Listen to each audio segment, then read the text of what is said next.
Hello and a very warm welcome to my program. On Sharp Edge, I'm Sohail Qureshi from our London studios at Quews.news. And today I have a very special person that I will be interviewing for you. It is Miss Gabriele Moosbauer, who originally is from Germany, but she has worked in England and America and has traveled all over the world. Gabriele has a very interesting background, and she has been to begin with, she has been a window dresser or an interior decorator. Then she was a nursing assistant, and then she was saved by the Lord Jesus Christ, and she has been working with Christianity mission all over the world. So without further ado, let me ask some very important questions, especially the post-World War II in Germany and how Gabriele's life went along into the different ebbs and flows of life. Thank you very much, Gabriele, for coming in and joining our studio. Thanks for having me. I appreciate it. Yes. I had a brief chat about your very interesting, incredibly fascinating life journey. And I would like to know how things and how London is treating you. You've been living here before and you come back again. Yeah, I lived here in the 90s for 10 years almost, yeah. And I love London. It's one of my favorite cities. I just love the multicultural atmosphere here. And I feel very liberated always when I'm here because it is so multicultural and it's very alive. Excellent. I love big cities, yes. Yeah, good to know. Good to know. So you were actually born in Meinhof and then grew up in Heidelberg, which is very close to Frankfurt, West Germany. Yeah. So just tell us about when were you born and about your childhood and how things were then. Yeah, I'm very, very happy to do that. Well, I was born 53, sorry, 1953 in Mannheim. That was my hometown. I grew up there. And I was actually born out of wedlock. I didn't have like a grand, wonderful childhood because back then there was no social system and my poor mother was alone with me and had to work very hard to make a living, to assist my grandparents who actually looked after me till I was 6 years old. Yeah, so back then it was very tragic if you had a child out of wedlock, and so the upbringing was quite a challenge for me as a child, Yeah, so Mannheim also was very much bombarded. There was not the buildings were everything was just rebuilt, and there was not a lot of entertainment, let's say. Yeah. It was very sobering. So your mother was a single parent, and there were no social services. And you were telling me not at that all. You were looked after by your grandparents. Yes. So when you talk about the childhood, yes, that was the way it was. They got actually a beautiful housing just because I was there as a baby, and so they had to give them a nice place. So you were born roughly about 8 years after the Second World War finished in 1945. Yeah. And so your childhood would be really marred with so many of the memories and effects of the World War II. So please tell us, how was your schooling and how things were then? Yeah, so mainly I saw the after effects of all the tragic things that happened in the grandparents, and in my mother also, and in the adults around me. You could tell that they were struck by it still, and they were not, it wasn't an upbeat atmosphere, let's say it like this, yeah. And the schooling was the basic schooling that they offered you back then, the Volksschule in German it's called. And it was like, not a lot of, like when I see other school systems now and what opportunities kids have and young people have to develop their skills, also their social skills and their musical arts and so on. It was very basic back then, the school system, And also we were actually forced to we were confronted as children with the whole issue of having killed so many Jewish people in the Nazi spirit.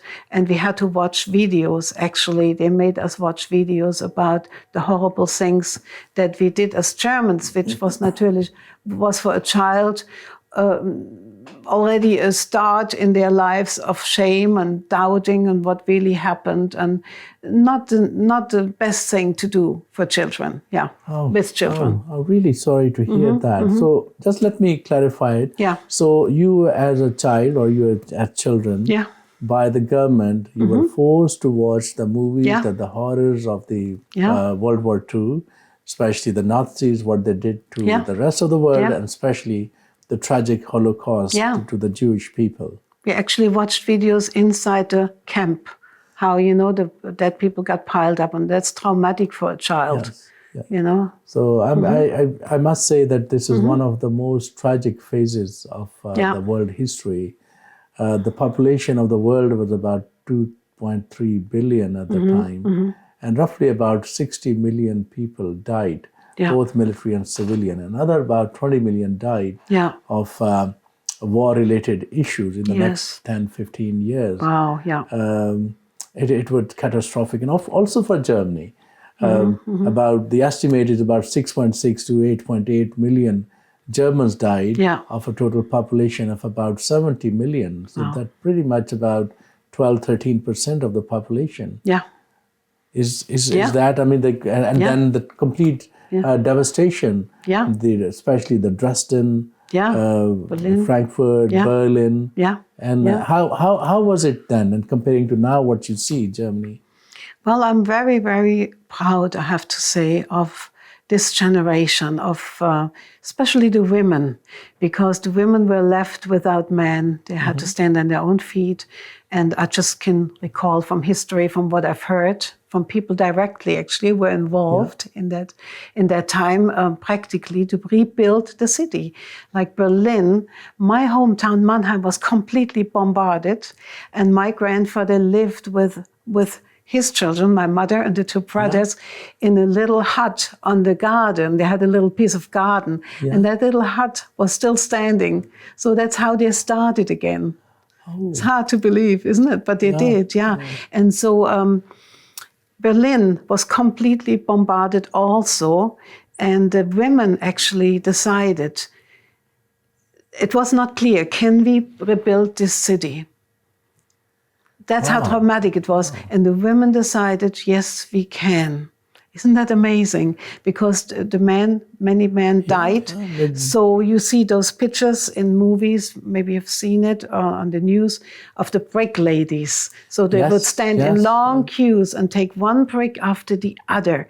And that determination, and in the middle of that devastation, to have that pioneer spirit again, I'm very proud of that, to be honest. Certainly.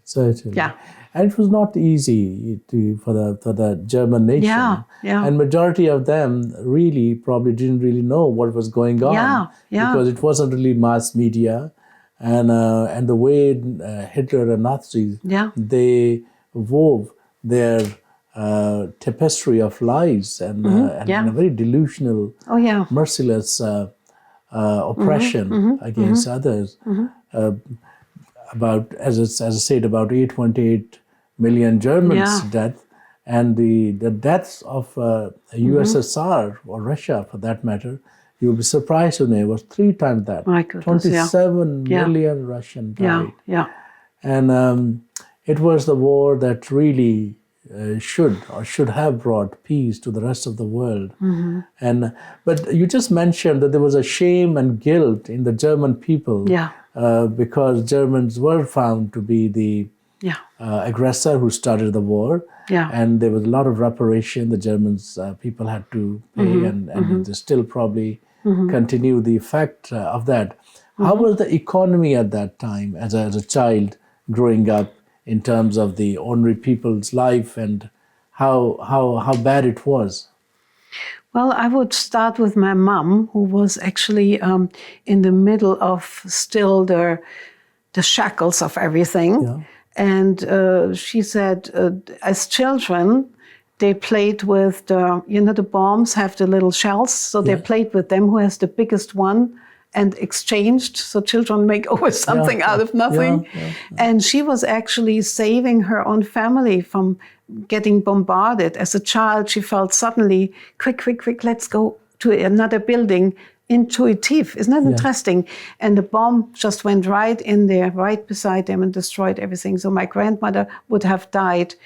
As children, they fell, when the bombs fell, it was like, shaking the whole, so they enjoyed having this shaking going on. Anyway, my mother saw the devastation, and they had to stand in line for a little bit of food. It was very traumatic for them. They starved, and anything they took, and stole, they were punished for it. So I came in that next generation that was under President Adenauer back then, rebuilding the country again. So we had the stores, they had some food, and we didn't have to stand in line anymore.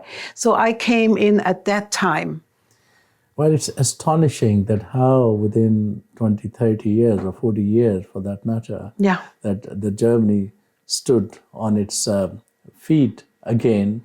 And despite the fact there was a huge paucity of men there, because majority of men and majority of capable men, and they were actually consumed in the war. And the women in Germany, they have done incredible job to bring Germany back to her feet. Yeah, and I think sometimes, because when I looked in America or here, the women are very feminine and they have makeup, and I wondered, why are our women always, the short cut glasses and the anorak, So, well, they had to be tough. Yes. They didn't have the time to get feminine, They had to do everything. They have to be real. Had to be real. And I admire my mother for that also. She has, she's passed away a long time, but to have actually in the crisis like that, in 1953, a child out of wedlock and not to abort it. Yes. I'm very proud of her for that, And there was voices that tried to do this. But because there was no social system, I think the shame, you talked about the shame, right? Yes. The shame is still in the people. As soon as we say, get a bit more authoritarian, you are Nazi, you're Nazi, you're Nazi. I saw it in the hospital. As soon as you were taking charge, which was your right to do, but they played on this all the time. And the shame is still there, in the people. It's very tragic. Cannot shake it off. It is. You're right. I mean, we have to be honest in our expressing itself, that is exactly it is. And such a lovely people, beautiful nation, people with such high intellect, and also the center of intellectual movements. We had some great writers like Nietzsche and the philosophers, and despite that, our country not only descending into what it did from 1933, when Hitler came to power, to 1945, but also, despite probably paying more than its due, the German people feel that way. So psychologically, it must be very traumatic for people like yourself, and who have traveled across the world and interacted with different sects of people. I just feel for my people that they cannot get out of this. The people had nothing to do with it. Still, get stigmatized and get how can I say? It gets used against us still, very much. Now, the older generation, there are many of them, they still deny it. Isn't that interesting? They just cannot live with it. I think that's a way of coping with it. And we have memorials all over the city, We have like stones, did you know that? All over the place with the names of the Jewish people in front of every house where there was a Jewish person taken. It reminds us, our surrounding reminds us all the time. It just doesn't let go of us. And I just wished that people could break free more, because every nation has done certain things that if they would dwell on it forever, they could never be liberated, I agree. Having said that, but probably the worst tragedy to any human being, or for that matter, in a select group of humanity. Yeah. It occurred during that time of Holocaust, Yeah. which should be a guide for human beings to be much more tolerant, to love each other, and especially don't let such kind of a groups or leaders to kind of take over. As we see again, there are kind of news coming up that new Nazi group are assembling, both in what I heard in Ukraine and in Germany. Yeah. So, do you have any thoughts to that? Yeah, it's very dangerous, because Hindenburg was back then in charge, but he was there was a weak leadership, and he was sick, and he knew there was trouble coming with Hitler, but he kind of let go of control. And whenever there's a vacuum and weak leadership, yes, you know, a leader will come in and take charge, and most of the time the wrong ones. So it's a big danger, even for now, to be aware of it. If there's a vacuum and people are unhappy and they're left stranded, some kind of person who plays the savior could easily come up again and take charge as a messiah. Yes, and that's what Hitler did. Yeah. And he took the young people, you know, and that's what you have to be aware of too. Yeah. I think this was Julius Caesar who said, every now and then a dictator will come in the face of Messiah or in the guise of Messiah to liberate a nation and then to become its worst dictator. And I think that's what has been happening. Now, moving on from there, yes, Germany came out of that difficulty, but then another huge injustice, so to say, happened when Germany was divided between East and West Germany. Yes. And half of it was taken over by the USSR, and including infamous Berlin Wall. So please just show some light on that particular era, basically, which would have been very much in your youth. Yeah. It was heartbreaking for the people who were suddenly not able to meet anymore and come out of the East. And all the propaganda. I know people, a couple personally. The lady was in the East, and she shared a little bit how it was. First of all, I'm always very grateful for the Americans back then with the Berlin Air Bridge. That they brought us, because the Russians would cut off electricity and food sources. And so without the American, government really doing the air bridge and bringing all the food and bringing everything, and even their pilots died in that process because they had so many rotations there on flights. I appreciate that deeply. I'm actually very grateful for the Americans helping us back then.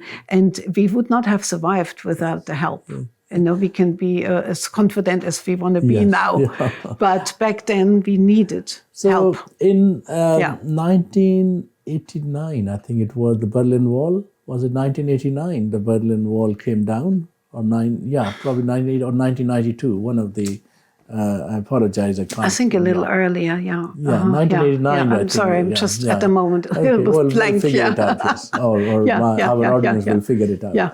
So at that time, East Berlin was quite impoverished comparing to the West because of this 40 years of under communistic and very dictatorial rule. And how are things now? Is there still kind of disparity, economic disparity and social disparity between the East Germany and the West Germany, or everything has come back to normal? Well, you would hope that the West would receive with open arms. Yes. The East.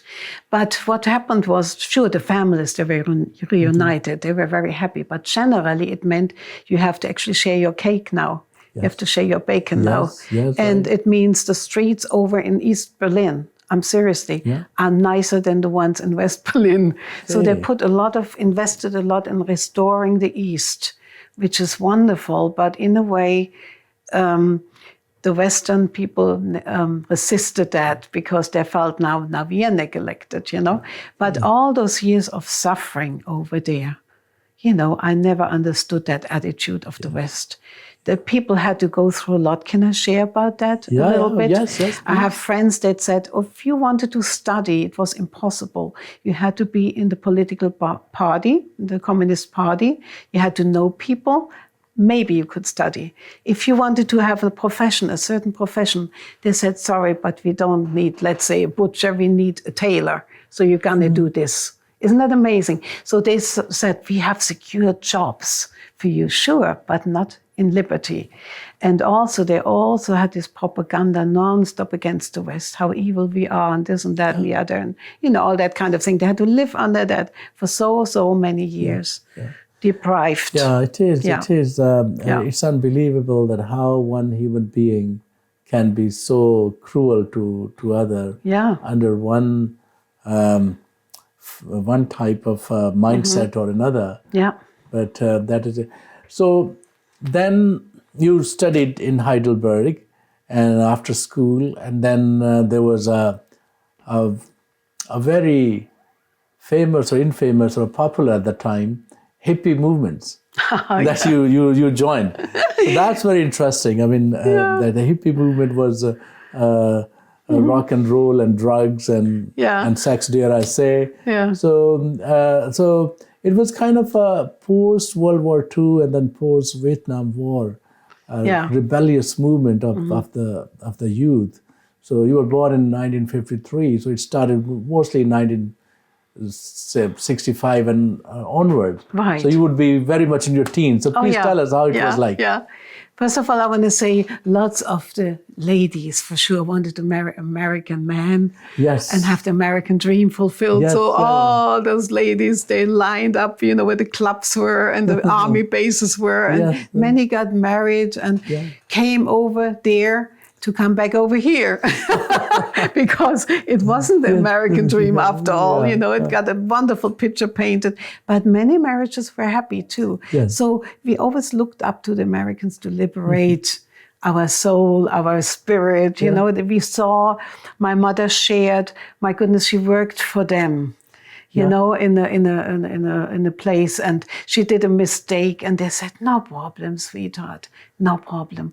They were very human, very friendly. So we always looked up. The young people looked up to the music scene, the movies, everything American was something to desire and something to copy. And for sure, when Woodstock happened, we wanted to be in the forefront too. A funny story, if I may say. In Mannheim, we have a water tower. Okay? The people who watch from Germany will know what I mean. It's a wonderful place, But our Germans thought, okay, let's copy the Woodstock thing. So they got all naked and jumped around and the police just took them away. So it doesn't work in Germany, but works in America, But we always pilgrim to all the singers and to everything. And I was in the middle of it. I was excited about it was Beatles and it was Elvis Presley time and Bob Dylan, John Baez. So I was actually copying all those songs. I sang all the Bob Dylan songs and all the John Baez songs. With my guitar. I think they're making a movie on Bob Dylan. Are they? Yeah, I think they are. So did you sing yourself or did you? Oh, you did. Okay. Were you part of a band or? No, but I did my own recordings later in life. Okay. Yeah. I have my own CDs. Well, we definitely will invite you again for a second interview, and then we'll go through that. Thank you. Excellent. But anyway, I was very fascinated. I didn't really take the drugs so much, but I liked the people. They were just crazy. They were not normal. Everything that wasn't normal and the status quo was fascinating to me, back then. And that was in Germany. I was in Germany, in Mannheim, in my hometown. I see. Yes. What was that hippie movement? What did it look like? Well, we all had the same kind of henna, red hair, walking through like a little gang, through the city with the big shepherd dogs. And we would go out, also break that tradition of disco. You wait till the guy comes to you. It's humiliating. No, we went on the dance floor, the whole group, and we had fun. We were like family. I see. But you were living in kind of groups, or you were living in your own homes? I had my own apartment, but my friends, the hippie friends, they actually gave up their apartments to live in tents Yes, all so over because they thought we can save some money, you know. And so we just take an apartment again in the winter time. No. Because those days, I think probably travel was a relatively easy, I suppose, as comparing to now. Was it? Yes, that's right. Yeah, Even though there was not EU and probably people had a better access to certain drugs, which is amazing because the 2-3 things are still renowned for that. The drugs, rock and roll, big bell-bottom type trousers for men. Yeah, and exactly. Long hair, guitar, and a very carefree lifestyle. To be honest, it was a lot of fun.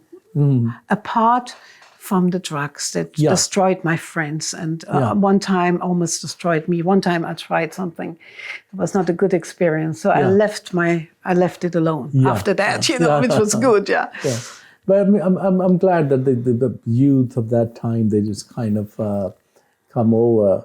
So when you were growing up, it was I think there was a black and white TV. It probably they might have just started. We had Lassie and Fury, and that. It was really fun. That was a big thing for us to have television, black and white television, and the old radios, you know, the old ones, And then the telephone came, and the telephone came. Yes, and it was a big. It was.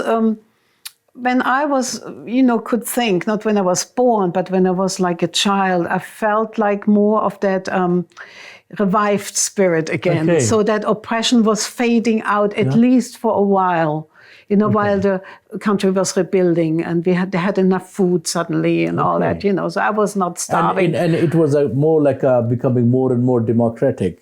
Yes. I think that was a very big thing that happened. Unlike many other countries, which with the post World War II, they went to different pathways. And so your institution, democratic institutions, your educational institutions and other, they were kind of intact. Yeah, they got intact again. Yeah. And then the economic wheel started moving fast. And I know that some of the best technology is German, and especially the German cars, BMW and Mercedes that I absolutely love and enjoy. So you until 1980, I just made some notes here. So you joined, your life changed kind of in 1972, right? And 78. 78, And then, and that was a total different part of your life, which we will talk about in the part 2 of this. But let me just take a little bit more from you on post-war Germany. How people looked at the Europe and the world? Were the German people, did they become insular within themselves, or did they want to reach out to the other countries, especially the countries which were affected, like France, Belgium, and Poland, and Russia? Probably not as much as USSR, Russia, because you had a little bit of a Cold War had started.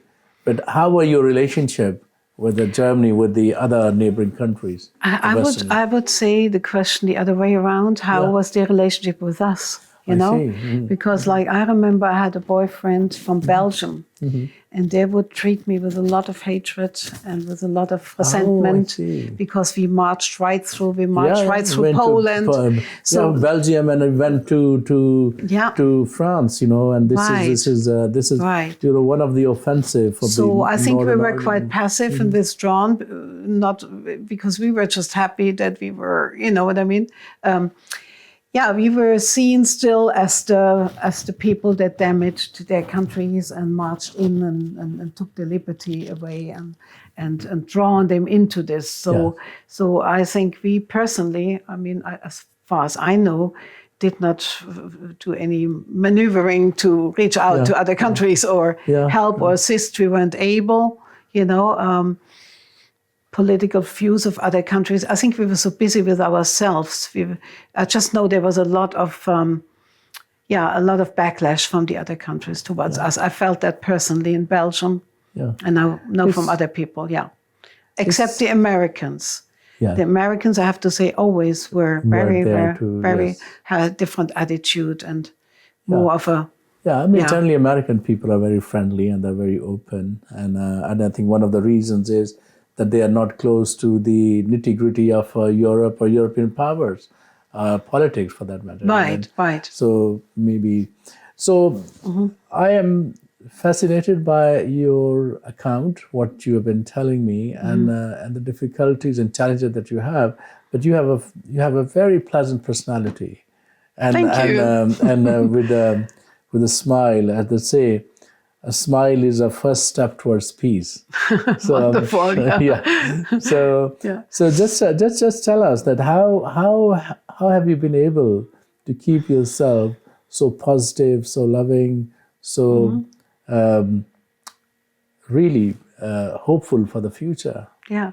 Well, you cannot give what you don't have. I was really looking for. Is it okay if I share this? Please. For having approval and love in the wrong places. Now, when you look for people to fulfill that need, it can go so wrong because people change on you. I think my positive attitude in life comes from a source that I found in 78, which is Jesus Christ, that I understood suddenly what he did for me and how much he must love me to have done that for me. To die for me. And that brought my value up and brought my expectancy of life to be fulfilled suddenly with the presence, with a person that's by my side all the time, that is reliable, that's somebody who will not change on me. I think that's safety and that security that anchored me in life. As I was, as a hippie, always looking for little thrills here and there, it wasn't necessary anymore. I was anchored finally. Okay. Yeah. So you were born as Christian. Yeah. So you were not very religious, so you didn't go to church and all that when you were growing up initially, or? Oh yeah, initially I was in I don't want to even mention the church, but it was very formal and religious. Yeah. And can I share a funny story? Yeah, of course. Actually, I was Catholic, I have to tell it, So I had questions as a teenager already. What's life after death? I need to know those questions answered. And so I walked right behind the priest, with his helpers. I walked right behind them with my list with 14 years. And I said, sorry to interrupt you, but I need to have answers to those life questions. And he said, I'm sorry, I cannot help you right now, but I will visit you at home. So he visited us at home. And he couldn't answer a lot of my questions. And how old were you then? I gotten out. I was 15 at the time. Or 14, 15. And so I gotten out of it as quick as I could. Because I thought, well, if you cannot answer those questions, what's the point of staying there? So I was without any religion or anything for 10 years between the age of 15 and 25. Oh, I see. And that is where the hippie movement comes and exploring the world and all that. That's it. Until you were saved in 1978. Right. Okay. And that must have been very interesting. Please tell us that how did it happen? Oh my goodness, the Wolfgang, the German audiences will know that name is a typical German name. He was in Amsterdam always getting the drugs for everybody, and one day he came with the Bible instead of the drugs. And we thought, oh no, what happened to you? Everybody was out of my apartment. I said, oh no, he's coming with the Bible again. So I was the only one listening to him because I was searching for answers, seriously searching. There's too much to explain. I went through a lot of things. I've looked in so many places that would go too far now, right? Probably, Krishna temple, I went everywhere. I see. In a castle in white, they said, oh, those are the real Christians. I was desperate to know God and know the real Christians. Now he was standing in front of me, a changed person. So I had to take it serious. Oh, so somebody who you a total different lifestyle. Total different. Overnight comes out with the Bible, not the drugs. He smiled. He had a different set of eyes, I thought. He looked completely different. So he said, this is funny now too. Okay. He said, why don't you go to this church with me? And I said, sorry, I'm not going nowhere where people tell me what to do and not to do. No, sorry. But then he said, why don't you go to this little home group? You know, they sing, they have coffee. And I thought, oh, well, they couldn't go wrong, you know, there. Yeah. And there I saw the real Christians in actions. I saw healings. I got free from my fears. I quit my cigarettes. I had a real change. Wow, that was a really cataclysmic change in a positive manner. Yeah. Right. So then you joined this Youth with a Mission. Yes. In 1983. And you went to America. You had a street level ministry. And you are continued to be with them still. They are not existing anymore, Okay. I know. But they, I was with Youth with a Mission for around 10 years. That was a very, if I can elaborate on that a little bit. Right. I was there in London for 5 years. Yeah. We did a lot of street work here in Brixton and Vauxhall. In actual fact, in an area where they made movies, criminal movies. Okay. We had a house given. In Brixton. This is funny, in Vauxhall, in Tyler Street. Yes. Tyler Street, I remember. Billy Idol was born there, I think. Really? Yeah, I think Oh, Billy right. Idol just passed away recently. And I was just young as a missionary, and we lived in this house with the fence everywhere. You know, in Vauxhall, there was the demonstrations back then, you know. And anyway, and there was this big board on the door, the entrance door. And I thought, what is that? And I said, well, somebody tried to break in with an axe. So then we knew why it was given away to the missionaries, you know. So anyway, so I enjoyed my life here in London as a mission worker, let's say like that. And with Youth with a Mission in Germany, we went all over the place. I worked with the schools and staff. After and you a while. work in United States. And what part were you there? Well, I'm always in Florida. I worked a lot there with different missionary organizations. Somebody Cares Tampa Bay. Whoever wants to check that out in Florida is doing a wonderful work. And I worked also with the Dream Center in Los Angeles, another wonderful work where the governor, the health department, the police department, every year thanks this ministry for what they're doing in the city. Oh, excellent. Wonderful. They have Adopt a Block. This is a wonderful thing. So you were looking for a faith, you were looking for a belonging, a spirituality. Yeah. Something that could explain life after death. Yes. And life itself, because it's not easy. And that's what you found. Oh yeah, I found it, and it was like coming home. Finally, I can relax. I don't have to search anymore. So what is like your day-to-day work? And you still involved with some missionary work. So what exactly do you do? At the moment, for our audience? Yes. When I'm in the States, I do a lot of outreaches that I initiated in poor, what's it called again? Yeah, motels, not hotels, motels, long stay motels, where people are stuck. They don't have enough money to get out. They're on drugs. The children broke my heart that are stuck in that situation. So I started to do Christmas outreaches for them, collect gift cards, make big meals for them. And so I worked with them. I did in 2 different motels and outreach there. Yeah. Got some people on, that helped me. So they are doing it on their own now. Mm-hmm. So now I'm doing different things again. I work with the Holy Spirit Broadcasting Network out of California now. And I do my own broadcastings there, and I hope that goes all over the place. That's very similar to our business, or the media in some shape and form. Professional here, I just do it with my laptop. They have studios there, but you do the broadcasting from wherever you are at with your laptop, and then they. But it's all about sending the message across. Yeah, our message is also peace, humanity, and hope. And giving opportunity to people who are disenfranchised, who are marginalized, ordinary people like us who do not have any access to the mainstream media. Yeah. And because we believe every opinion matters. Yes. And that is why your life story is so fascinating. And It's amazing. Okay, so we're coming to the end of our interview, which is, and I don't really want it to finish, frankly speaking, but we'll definitely do it some other day, and we'll look into your music and maybe play your record or maybe ask you to sing.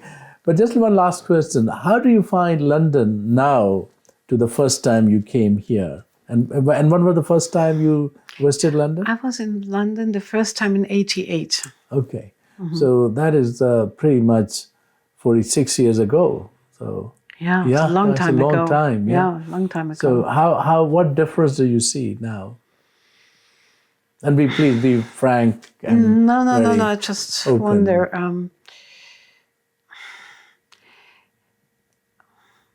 It's very difficult to say. It was, to me, I always look at the bright side of things, and it was always fascinating. It's still fascinating to me, but I feel a lot of restlessness and insecurity in the people, and they're shaken up by things that happened, and it's how can I say, but how can I compare it? The traffic definitely must have been humongous. The demographic must have changed. Yeah, you have, but you had many people. Is it just 8 million people? Wasn't it 10 million people? It's about 8 to 10 million, they say, if you take it. Is it still the same? Yeah, okay. Yeah. Well, I just feel there's a restlessness in people. There's they're just more vulnerable. They're not so upbeat anymore, except the party people on the weekends, Well, I think it's a bit more... It's difficult for me to say. I'm not here very often, but I can tell a big difference in America, big difference. Big difference. Well, we are lucky to have you in your as your sojourn to London, and to have a glimpse of the past through your lenses, which is amazing. And I'm sure that you'll continue to spread love, peace, and harmony, and we will meet again. So Wonderful. Thank you very much, Gabriele. Thank you very much. So this was Gabriele Moosbauer, who has traveled along in her life from a really, really different era to the current, from Germany to England to America, all over the world. And what an interesting life story she has. I hope you enjoyed this program. And we will definitely have Gabriele again, and to talk about life, and especially about her musical career, which did take or did not take on. So thank you very much for joining me today. I'm Sohail Qureshi from Sharp Edge, my program at the Quews.News, our London studios. Thank you.